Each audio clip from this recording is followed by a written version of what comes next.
Good afternoon, and welcome to the Small Business Success Stories session. As Jennifer stated, my name is Portia Deans, and I am the Innovation Outreach Program Specialist here in the Office of Innovation Outreach. This afternoon, we will have a roundtable discussion type forum with our successful business owners who will share their insights, strategies, best practices, and lessons learned from owning, growing, and sustaining a successful business while partnering with the USPTO. Our distinguished small business owners come from a wide variety as far as socioeconomic categories are concerned. So you'll hear from a women-owned small business owner, small disadvantaged business, service disabled veteran-owned business, 8A, Alaskan Native Corporation, and ANC. So as the panelists share their stories, we hope you find the discussion enlightening, inspirational, and most importantly, encouraging, so you too will continue on to grow your business. So I'm excited and honored to have our panelists be with us today. So let's get started. So I would like each of you to introduce yourselves. So please tell the audience a little bit about you, your title, your company, and also the services you provide at the USPTO. Let's start with Angelica, please. Hello, everyone. My name is Angelica Brown, CEO of Data Storage Science. We are an IT services company focusing on infrastructure and data management. My team at USPTO is in the storage administration and engineering support and backup as a service architecture engineering support. We're under the infrastructure services division and more specifically, the server and storage services branch. We have an agile software development team who designs, builds, and deploy dashboard-style portals that aggregate infrastructure information from multiple data sources. These tools are widely used within USPTO, showing how IT assets are mapped to the various components and applications at USPTO. One of the tools, for example, that we've developed is called Diamond. It's a self-service portal stitching together various silos of data from hosts, storage, backups, and internal systems. So we basically bridge the gap between IT and USPTO's products. Awesome. Let's move on to Leona, please. Good afternoon. My name is Leona Atchison, and I'm the founder and president of Lowell Vaster Technical Consulting House. Latch, as we go by, was founded in 2014, primarily to help other federal contractors pursue and win work with the government. But by 2018, we'd matured into a government contracting organization to directly support our customers. We're a tech-savvy company, and our expertise is in designing and building complicated IT systems that take into account next-level cybersecurity, fiscal responsibility, and, aggressive timelines. So at USPTO, we support the current implementation of the Okta single sign-on system, and we're building bots, ops bots, and virtual agents just to modernize how processes get done. Enhancing security and automation are really great ways to elevate key enterprise IT systems. I'm also an avid hockey fan, if anyone wants to talk about that after the session. Awesome. Thank you for that. Kevin, please, let's hear from you now. Good afternoon, everyone. My name is Kevin Weidman. I'm the CEO of TUCNET Government Solutions. We are a wholly owned subsidiary of Cognac Government Services, which is Alaska Native Corporation. We provide a wide variety of technological solution support to government customers. Particularly at PTO, we support the Inventor Assistance Center. We provide a contact center help desk support for those who desire the opportunity to submit a patent application with minimal need for legal or attorney support. Thank you. Awesome. Last but not least, please, Steve, you have the floor. Good afternoon, everybody. My name is Steve James. I'm President and CEO of Integrated System Solutions. I spent the first part of my professional life in the Air Force as a communications officer. Since leaving that endeavor in the private sector, I've had the chance to work at a large technology company, EMC, had a chance to run Alaska Native Corporation for a couple of years. And now I'm experiencing the small business side of life, and it's all been a great experience. We are a professional services company, provide technical, management, and IT services to government agencies.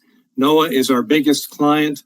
We are also providing support to the Patent and Trademark Office, specifically the Office of Patent and Information Management, where we're doing strategic communications and business liaison support services.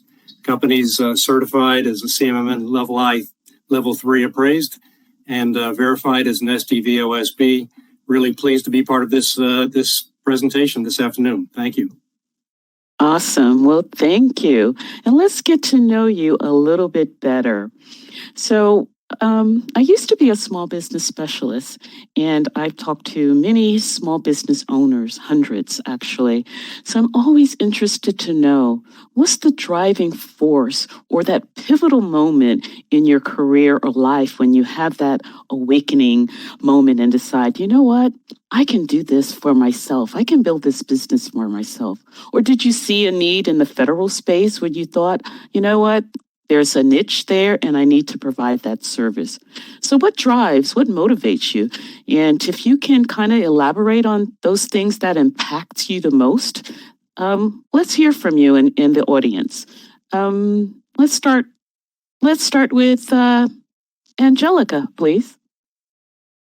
Okay, so what motivates me? I think for me, it's like being of service to others. I really value my employees. They're our greatest assets, and I consider them rock stars. So I guess by putting them first, they in turn take care of the clients. And I'm also an engineer by heart, and I love bringing people together to solve problems and providing solutions. The second part of it, I guess, is like my insatiable curiosity, being open to new ideas and innovation, always interested in unpacking new ways of looking at things and asking, for example, like more and better questions, being conversational about it, and more importantly, listening, right? And then I guess the passion for learning is just something that, you know, we're really never done learning. I surround myself with people who are smarter than me and understanding the power of an idea, right? Putting it to the test, implement, learn, pivot, do it all again tomorrow, only better. Awesome. Steve, would you please chime in on the conversation? You know, it's kind of funny. My predecessor was also a retired Air Force officer, and he used to joke about the fact that we spent the first half of our career trying to blow the world up, and now since we're supporting NOAA, we're trying to piece things back together, given their Earth science mission. I think what's really interesting about this role is being involved with people who are very passionate about the mission. I certainly encountered that when I was in the government, serving in the military. And it's just refreshing and motivating to be around now government professionals who are really passionate about ocean and weather science.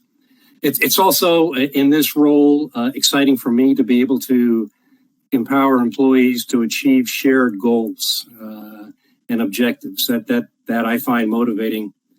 And lastly, in terms of what's going on in the world around us right now, as I mentioned, we're doing a lot of work at NOAA, and there's a lot of obvious concern over climate-related events. And to be in a position to support a mission that's trying to bring more science to the protection of lives, property, and supporting the economy, I find all of that very motivating. Absolutely. Leona? You know, that's a really good question. To be successful as small business, you really have to identify what drives you and make sure that you're focused on achieving those goals. Personally, I'm driven by solving really complex technical problems, and I want to help the government achieve its mission. I used to be in the commercial space, but I found that the work was a lot more meaningful when I moved to the federal sector. My first contract was at the Department of VA, and it really meant a lot to me to be able to help my family, especially my mom, who's a widow of a veteran. That made the long hours worth it. Nowadays, we deliberately search out really hard problems. Yeah, I'm talking to government buyers, but I'm talking to them from the perspective of trying to understand what's really tough about what they're doing and figuring out like creative or innovative ways to solve them. And sometimes that means studying their systems in preparation for like a major cloud migration of a legacy system, or maybe it means conducting research at DARPA on a new way to verify and validate medical devices using formal methods. Like, we may not even have all of the answers at the beginning, but getting there is half the fun, and that's what motivates me. Awesome. Very good. Kevin? Thank you. The pivotal moment that made me want to assume a level of a C-level position as a CEO is when you wanted the ability to walk the talk. So when before we became CEOs, we all worked at different organizations. You work for different people that may not share the same value system that you have, or how you want to implement changes to those three areas that are most impactful to you. So as your CEO, you're able to actually walk that talk. Angelica said, the employees are our most valuable asset. And a lot of CEOs say that, but I've worked with organizations where they did not treat the employees as the most valuable asset. So I wanted to be in a role where I could, in fact, treat employees as a valuable asset. Customer relationships, the customer's mission that we support. Always believe you should assume your customer's mission as your mission, right? And not just be driven by P&L worksheet, but truly partner with your customer to ensure their success, and that becomes your success. And the third aspect that impacts and drives me as an Alaska Native corporation, we're a mission-oriented company. Our mission is to provide resources back to our Native communities for them to maintain their way of life. So as we drive in business, those are three things that are most important and impactful to me. That is awesome. So moving on a little bit, we all wish we had a crystal ball to see what the entrepreneur journey, of growing a business is going to look like 10, 20, 30 years down the road. We wish we all had that. So I'm certain you all faced various challenges along the way. And just hypothetically speaking, though, if I was entertaining the idea of starting my own business and wanting to do business with the federal government, can you share something with me that you know now that you wish you knew back in the infancy stages of you built while you were building your business? Kevin, let's start with you, please. The thing that I would say is know who you are and what you can do, right? Because if you're going to sell to the government, you have to be able to deliver what you sell. A lot of times when we start off, we want to do everything. I can do everything, and we want to bid on everything.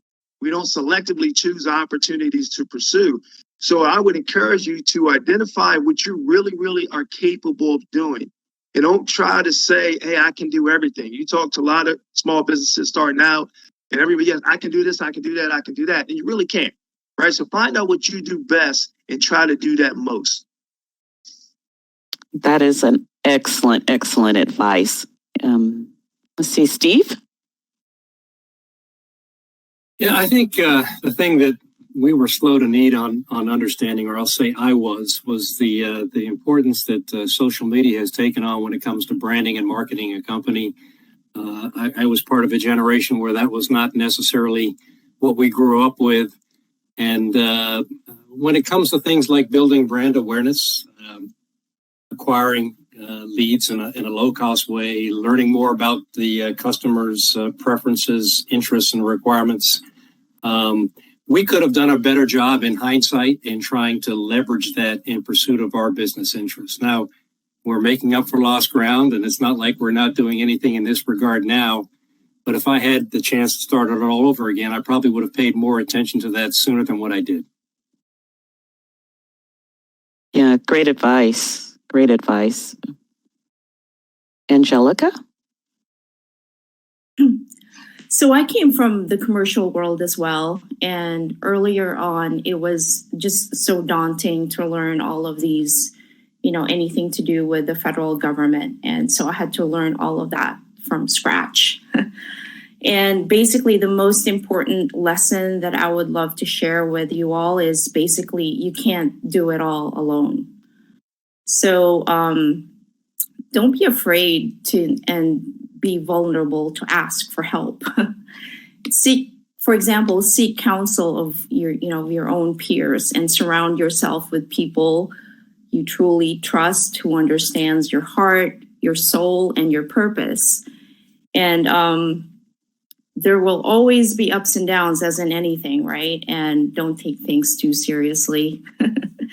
And so why not have fun while you're at it?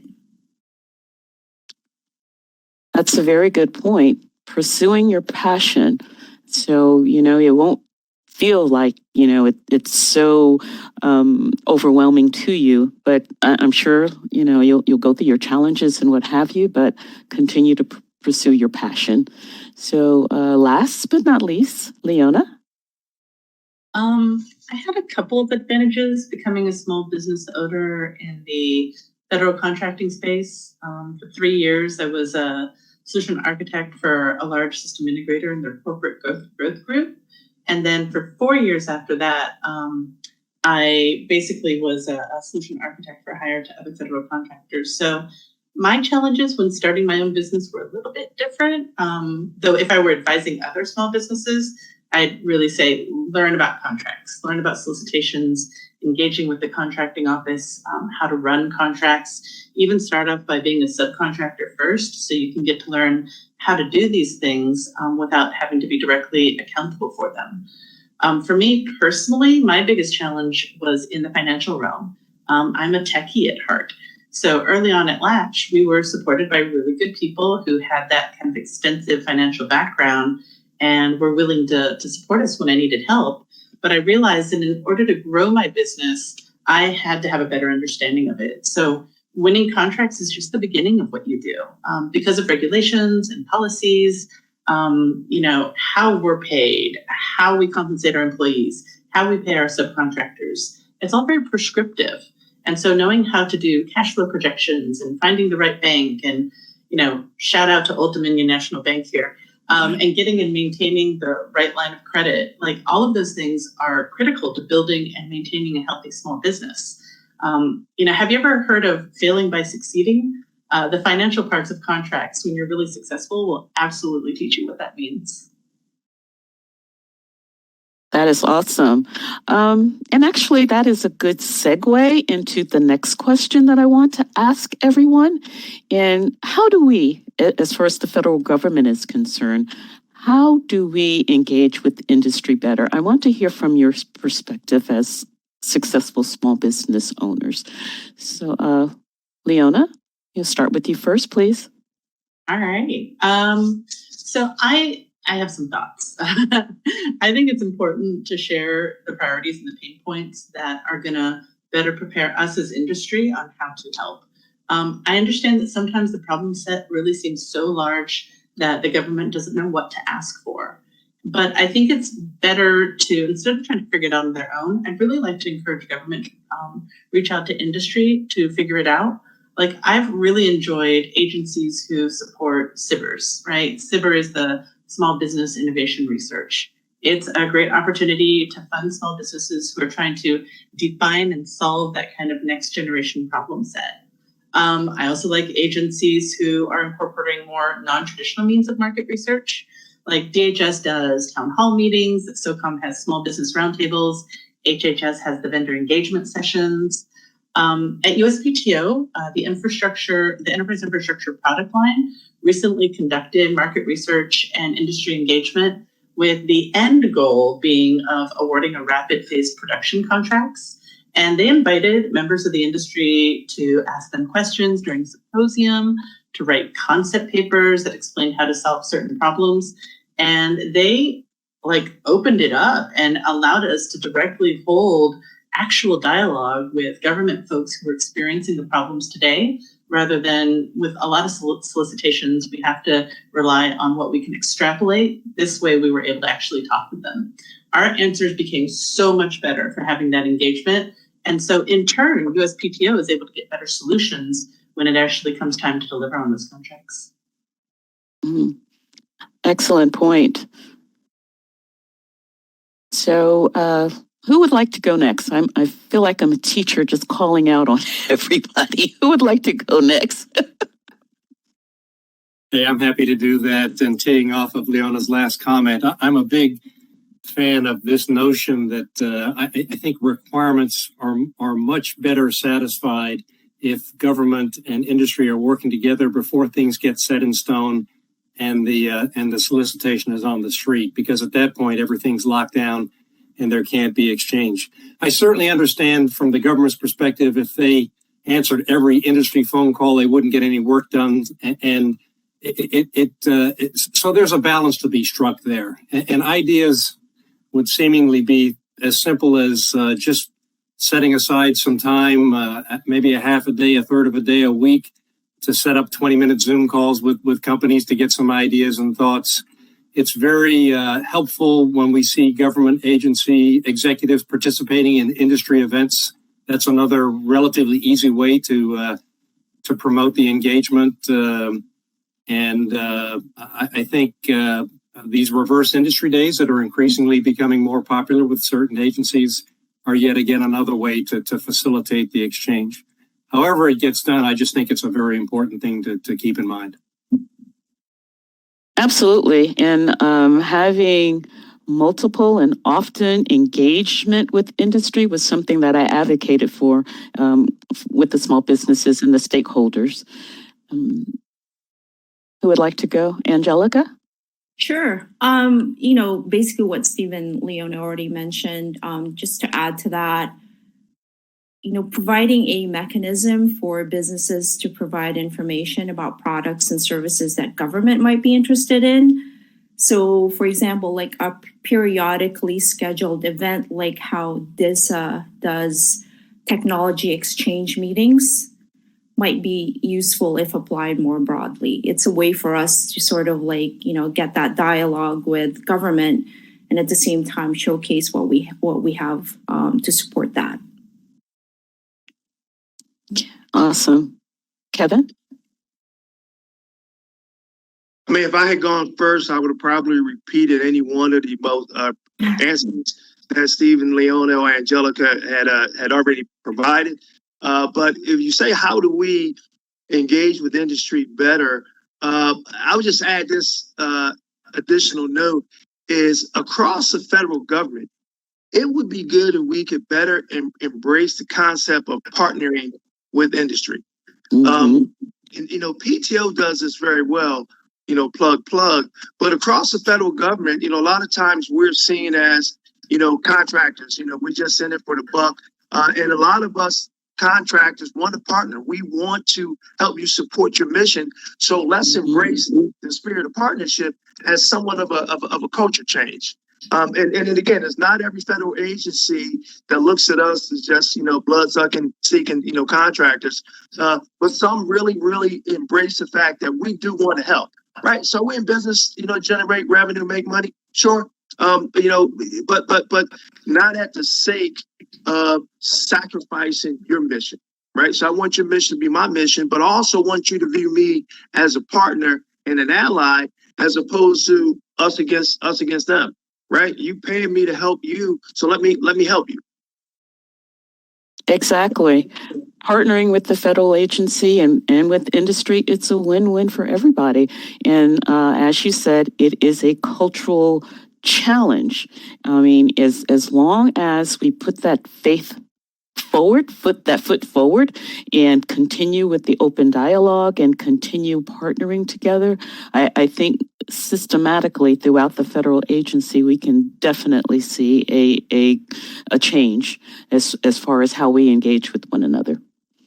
So moving on, I would like to kind of pivot a little bit and let's talk about some of the challenges that possibly you have faced, because we have, so many extenuating factors that's shaping the way we do business, such as supply chain shortages, the pandemic, inflation, staffing, personnel shortages. So I want to hear from your perspective. So how have your particular company, and please share with the audience some of the strategies that you have incorporated and adapted in the changing market forces. Steve, would you like to start off the conversation, please?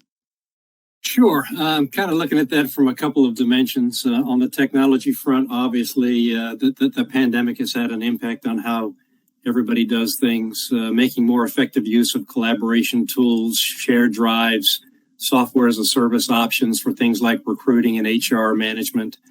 It's also become increasingly difficult to classically walk the halls and engage with your client base. And so, as I alluded to earlier, we stepped up our participation in some of the industry associations to help compensate for some of that. The Small and Emerging Contractors Advisory Forum, Professional Services Council, AFCEA, ACT-IAC, organizations of that type. We've just doubled down on focusing and participating. And lastly, in terms of the employee base and making sure that that the team is doing well from a culture and health and welfare perspective. Not everybody has responded to this pandemic scenario the same way. And so getting the leadership of the company to actively reach out and regularly talk to the team, all of those things have been necessary as a result of the way the pandemic imposed itself on our business model. Angelica? Right. So, well, this is such a work in progress, right? With so many variables driving its trajectory. You've already mentioned it. There's so many different sort of challenges that's happening right now with economic data, that trends led by inflation, rising interest rates, the supply chain challenges. A lot of these things has sort of like have companies eyeing moves to preserve, for example, their cash flow and minimizing their expenses. And for small businesses such as ourselves, that could be challenging. So as an example, like the marketplace for me specifically, the marketplace for talent has shifted, right? It has gotten a lot more competitive to find the right talent.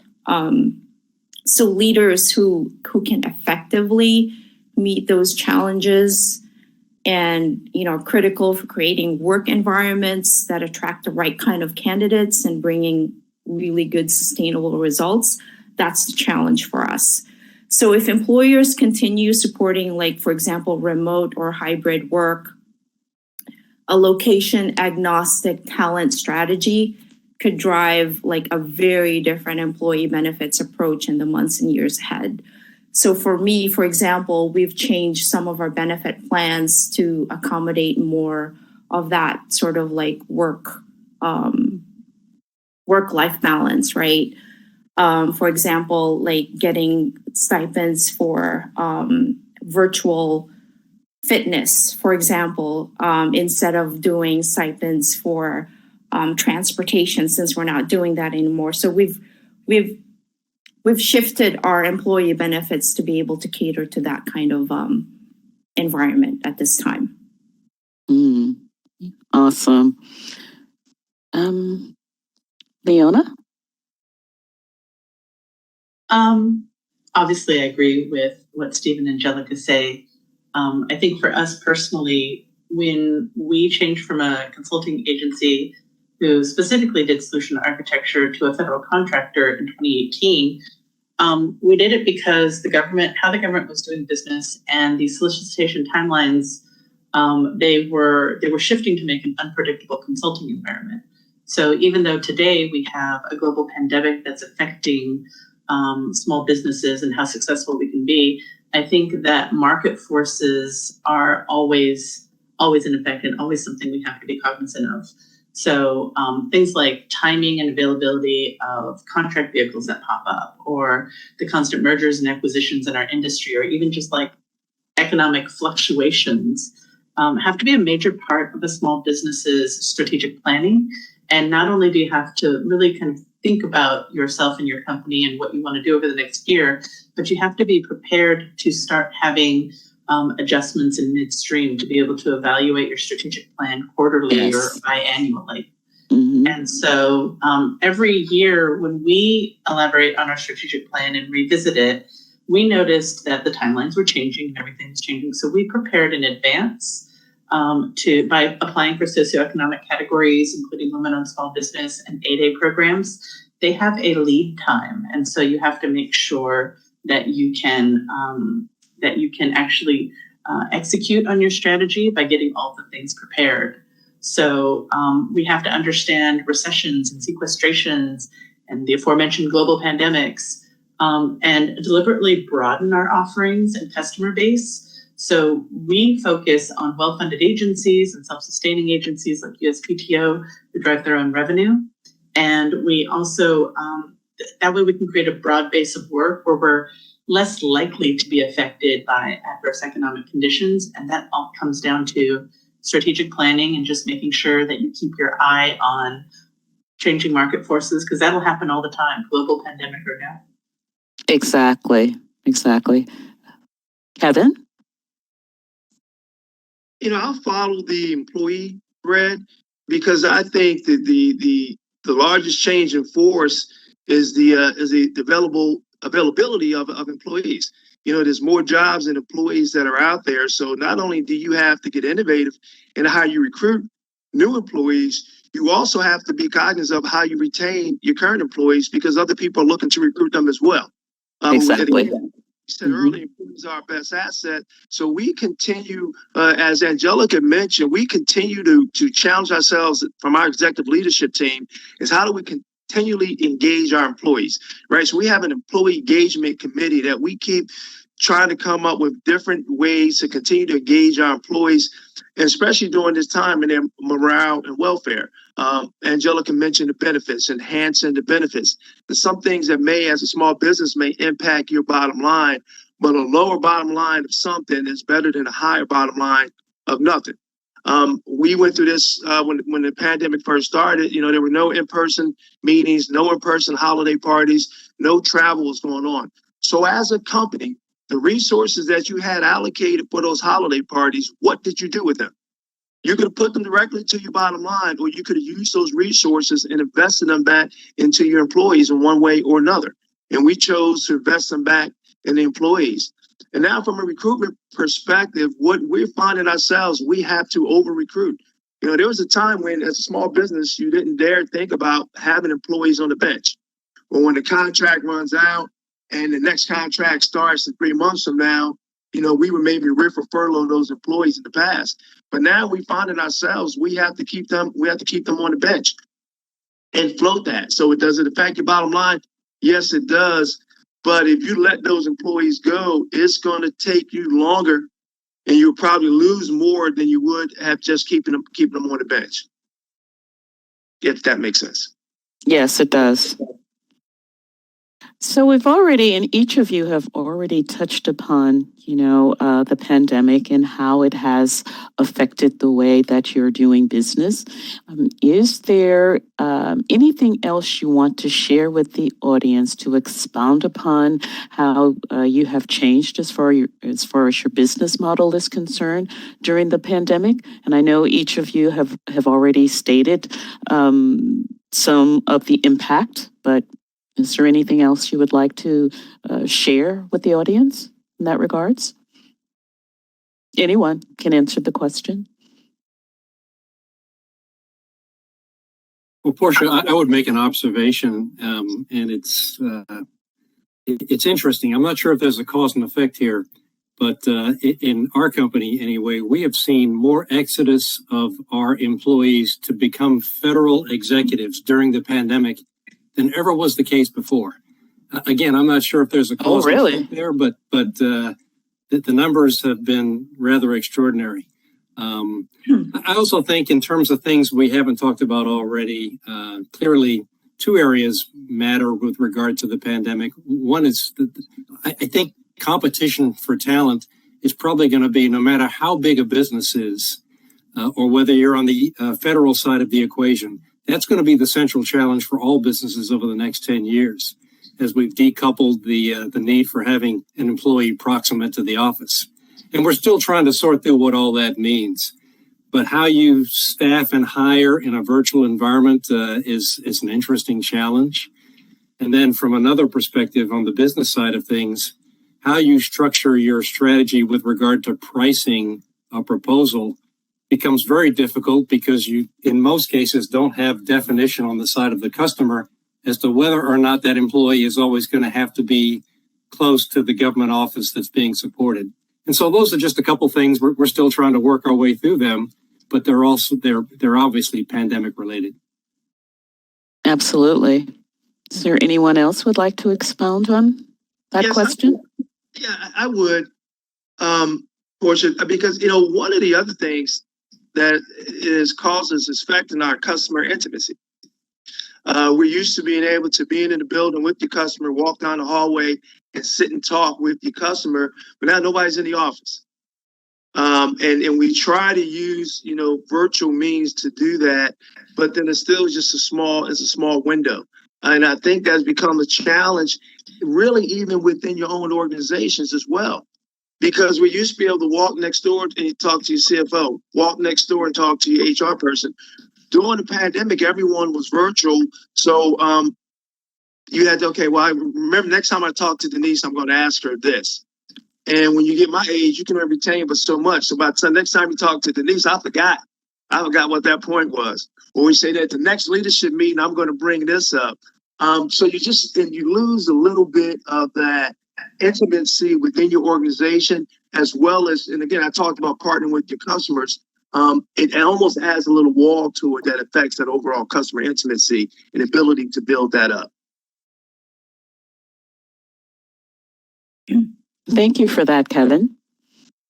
Now, I know we have talked about I'm sorry? Sorry, I just wanted to add something real quick. I think the other thing. Oh, I'm sorry. Go ahead. I think the other thing to keep in mind is that the government themselves are struggling with some of the answers. They don't have everything already laid out yet. And it almost seems like, every 3 months guidance is different. Every 6 months, they're still trying to figure things out. So that's creating an unpredictable nature of when contracts are coming out, when solicitations are coming out. I've seen a lot more contract bridges because they're still trying to figure out what that next contract needs to look like when they don't know if they'll be in person, remote, hybrid, or whatever it might be. So that can be, I'm a very small business. We're relatively new. We don't have a lot of ability to flex. And so what we've been very careful to do is make sure that we've branched out into different agencies, or kind of thought about things a little bit differently than we would have before, in order to continue to give us kind of that wide range of opportunities. So whether it's like conducting research, or whether it's going to, industry days to have some of those better conversations, we're trying to get ahead of some of the changes in those solicitations and the timing, and better financially manage the companies. So I think because a lot of people may be here listening who are small business owners themselves, and dealing with the financial challenges of, that contract they're trying to win being delayed by 6 months or by 8 months. I think flexibility is going to be incredibly huge at this point. And the way to be comfortably flexible is to make sure you have a really deep understanding of the agency that you're working for and what their challenges and timelines might be. Absolutely. That's very good information. Absolutely. Is there anybody else who want to chime in? For me, I just wanted to share, other, with what everyone has already provided insight on, which is really important, is like the one thing that was quite a bit of, in my case, the demographics, such as women, for example, have been hit a lot harder. In my case, because I had quite a bit of turnover with my staff, particularly women, who have either have to quit their job or care for their children during the pandemic. I mean, there's no doubt that this pandemic has disrupted our personal and work lives. So there's three things that I had at my disposal to support our employees, and it's basically communication, concern for employees' well-being, and creating a climate of trust. Basically, sort of like to what Kevin said, is employee engagement is so important barometer right now during normal times, but even especially more important during times like this. So by focusing on things like communication, health, and well-being, and by building a strong, trusting relationship with your employees, leaders and managers can keep your workers engaged and productive amidst all of this uncertainty. That's very insightful. Well, thank you. I know everyone, we've already talked about how, the changes that everybody has to go through because of the pandemic and what have you. But I want to ask you, as far as these virtual engagement, how has this changed your business strategy? Because like we said, Kevin, we can no longer walk down the hallways and have that one-on-one, or even the networking events that we used to, where we can exchange business cards and information and, have that interaction. So how has this virtual engagement now, how has that changed your business strategy living in this virtual environment now? So Leona, can I start with you, please? I was going to say, because, virtual engagements are such a challenge to kind of creating that really like robust interactive dialogue that used to be possible in person. So we've had to adjust with our current clients and partners with regular check-ins and, just being kind of cognizant of having to keep up those communications. But that doesn't really allow us to meet new people. I think, though, because I think everyone will have a really good answer here, but for me, I think it's important that we remember that our government clients are people too, and we're all experiencing screen fatigue and feeling just a little more disconnected from each other. So I think Angelica said it a few minutes ago about how it's really key to reach out to people and to make sure that, as Steve was saying, get to some of the networking events that, new organizations that help you meet with others. I found that cold calls just aren't working anymore, but introductions from friends are. That's good to know. Very good. Kevin? Well, I agree with Leona said, people getting, virtual fatigue. But on the flip side is it has allowed us to reach a broader audience of our employees. For example, we had the last 2 years, we have virtual holiday parties. Send everybody out a gift basket to their home, and we have virtual holiday parties. And by going virtual, we were able to have everyone have the opportunity to participate. I have a 2-person task in Seattle, Washington. Those employees were able to participate in a virtual holiday party because it was virtually. If it was non-virtual, now you probably have maybe 5 to 10 individual parties, and maybe we as CEOs, we try to get around to as many of them as possible. But that made it better. The same way with our all hands meeting. So we have virtual town halls. Again, ordinarily pre-pandemic, before Zoom was even popular, you would have a town hall meeting in your local area where the preponderance of your employees were. And either you had to have multiple ones across the country to get everyone's attention, or some people just were not able to participate. Their answers weren't being answered, their voices weren't being heard. So this allows you to get your voice heard. And I would just share with you, one of the things that we have as a rule that we have cameras on. So I say either zoom in or zoom out of the meeting. So we don't want people in the Zoom meeting with the cameras off because they're not in the meeting. But I agree with the fatigue aspect, but I think it also has brought some benefits to it as well. Thank you. So who wants to go next? I can go next. Thank you. As leaders, we have to provide the tools and resources needed for the staff to be successful. So we focus on the work, not the where, right? So in my case, we've used like agile methods such as like Scrum and Kanban, and we use that during our day-to-day work. So what we do is we establish like clear hours for collaboration, and then expectations on when to be together virtually. And then, you know, through some of the ceremonies, you call it ceremonies, and then there's also flexibility outside of those hours. It's also very helpful that we have all of these tools and technology now that's robust and standardized and, you know, integrated with collaboration sort of like setup as well. But I do agree with everyone that I do miss the face-to-face, you know, the whiteboarding session with everyone. So that part is kind of like, you know, I miss that part. But thankfully, thank goodness, technology is making up for it. Okay. Steve? Yeah, I think particularly, you know, from the perspective of my generation, if there was concern pre-pandemic about telework, it was a potential drop in productivity. In fact, I think what this experience has demonstrated is almost the opposite. Now you have situations where employees, you almost have to force them to back away from that digital leash and maintain some sort of a healthy work-life balance.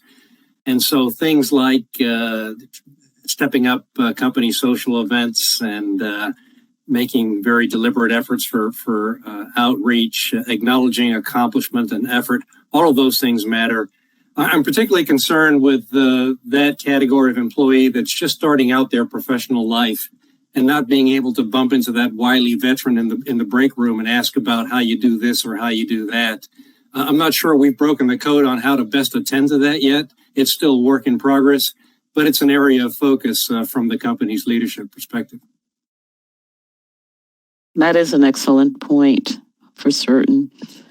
So I want to pivot a little bit here and definitely want to continue our conversation with from your perspective as a small business owners. Now, you all have successfully broken the barriers and crossed all the obstacles, so to speak, and are within the federal space. So what can you tell the small business owner who is out there making the calls, reaching out to people, you know, putting their capability statements out there and just hitting the ground daily, doing this day in and day out, but yet have not been able to really have that breakthrough with the federal space?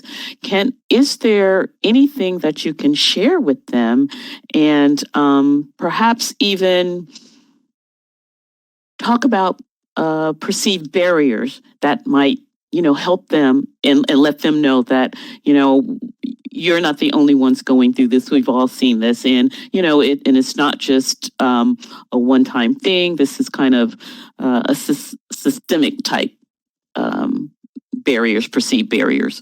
So, what can you enlighten the audience on as far as that is concerned? Leona, can I start with you, please? Yeah, that'd be great. You know, I talked to a lot of my peers, and like I said, I came from a solution architecture background where we were bidding on work all the time. And one of the things that I think is challenging for a lot of small businesses, where do you find solicitations? How do you respond to them? How do you make sure you're compliant and compelling? And all of this is a skill. It can be learned, but it's not natural, so it has to be learned. So I would encourage people to go out there either through SBA or some of the other organizations that support small businesses, learn about contracts, learn how to find them, learn how to bid on them, and that is the key to growth. Exactly. Some of the advice that I would also give to small business owners as well, just starting out. Kevin, would you like to chime in, please? Can I do? Yes, I was just saying, I agree with Leona. But Portia, can I just address another question? I'm not sure we're going to get time to have everybody answer that one as well. We had a question, what does industry wish government knew? Yes. Can I just touch on that? Because I agree with what Leona said, and that's comprehensive. And I'm not saying I wish government knew this. I just wish they had a clear understanding of it. Is from a small business perspective, they knew what the cash flow cycle is for us, right? So, the government, we need them to pay invoices on a more timely manner and not reject invoices over trivial mistakes. If you think about it, I have an employee that works 2 weeks, I pay them. They work another 2 weeks, I pay them. So I made 2 pay cycles.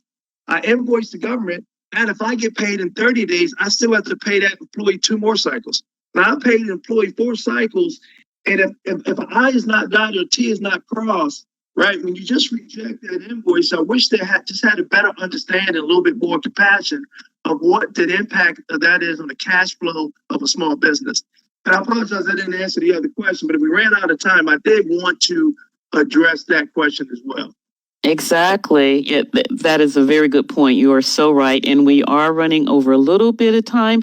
So I'm sorry. Let's see, Angelica and James, if you can just quickly, 30 seconds each, kind of hit on that, either or a question. What does the industry wish government knew, or what are some of the perceived barriers? So either question, please, real quickly. Yeah, if sure. you can. Yeah, for me, it's like just, coming from a commercial space, the government procurement is very slow and often delayed in making, which is making planning extremely difficult for us because as small businesses, we don't have a lot of runway. So just be patient is really my advice there. Okay, wonderful. I'd say the same thing. It's a protracted sales cycle, and it's not a linear journey, so don't get discouraged. Awesome. Well, thank you. I'm sorry we are out of time. I wholeheartedly thank you all. This conversation was engaging and organic, and I'm sure the audience definitely will be blessed by all of the information that you have provided. And so we're thankful. I applaud you all. Thank you very much for your time, your expertise in. Oh, I'm sorry. Was I on mute? I'm so sorry. So thank you everyone for being on the panel. I appreciate you and thank you for your expertise. Thank you for your time. And I just applaud all of you for being a part of this panel today. So thank you. Back to you, Jennifer. Thank you.